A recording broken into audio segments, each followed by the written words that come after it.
Hi everyone. In today's video, I'm going to talk about the matchstick bromeliad, also called the Acmea gemosepala. So the matchstick bromeliad is actually a native of Brazil and Argentina, and it is a semi-epiphytic plant. So you can see that it has these lovely blooms which look like matchsticks. So it has this pink and purple bracts and this very purplish matchstick-like appearance, and that's why the name matchstick bromeliad. And the name Acmea really means spear plant, and that's a Greek word for spear plant, and that's where the name Acmea comes in. Acmea has a whole bunch of different species of bromeliads. This is a gemosepala, which is again, the gemosepala really means, gemo is actually marriage in Greek, and all of these petals as well as the flowers itself are fused together, so that's why the name gemosepala. The matchstick bromeliad is semi-epiphytic in nature, which means that it can be mounted on driftwood, or you can put it on trees, or for that matter even where you don't have direct soil, it does pretty well.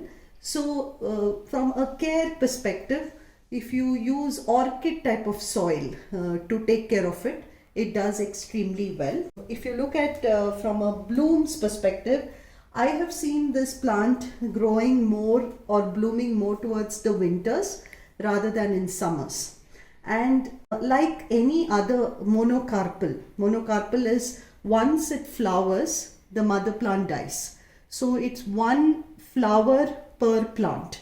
And once the flower is done, the blooms are done, the mother plant dies. But as with any other bromeliad, before the mother plant died, it gives off a whole bunch of offsets or pups, and that's how it kind of propagates.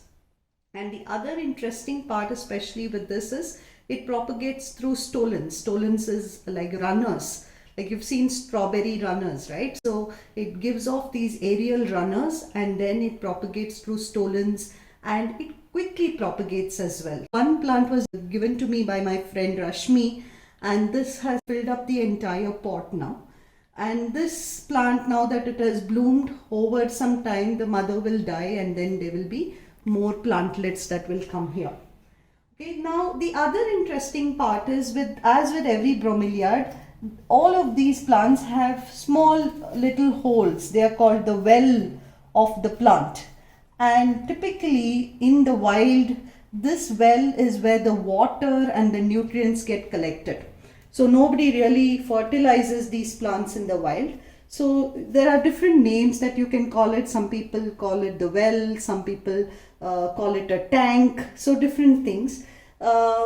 Some people also fill it up with some water. You can or may not do that. I don't like to fill it up with water, and given the Bangalore weather, you don't really need to. But in some of the regions, if you fill it up with water, it kind of helps the plant with that additional humidity. The other thing about this plant is in terms of where you place it. So this is more of a shade loving plant. So place it in an area that doesn't require direct sunlight.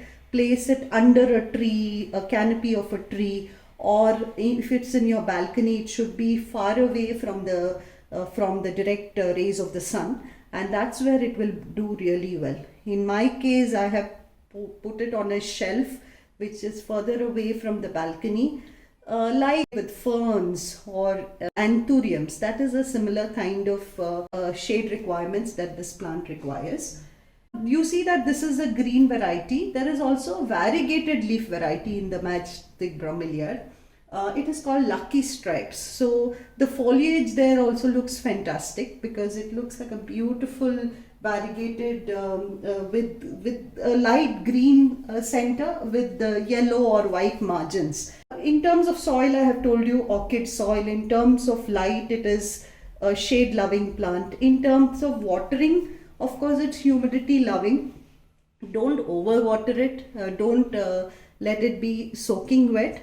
But bromeliads generally tend to be moist but not soaking wet, right? I mean, so you need to keep the soil well moist, very orchid like requirements in terms of soil.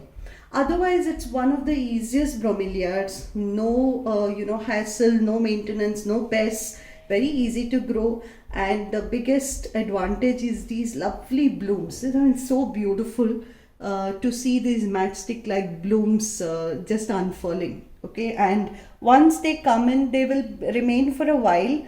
I mean, it might lose this purple edge as you're seeing here, but the blooms itself, the bract will remain for a while. And that's really the beauty of this plant, and then it keeps propagating quickly. So that's matchstick bromeliad or the Acmea gamosepala for you. I hope you can find this plant pretty easy to find in nurseries. So get one for yourself and grow this lovely bromeliad and add it to your collection as well. Thanks so much for watching. Bye.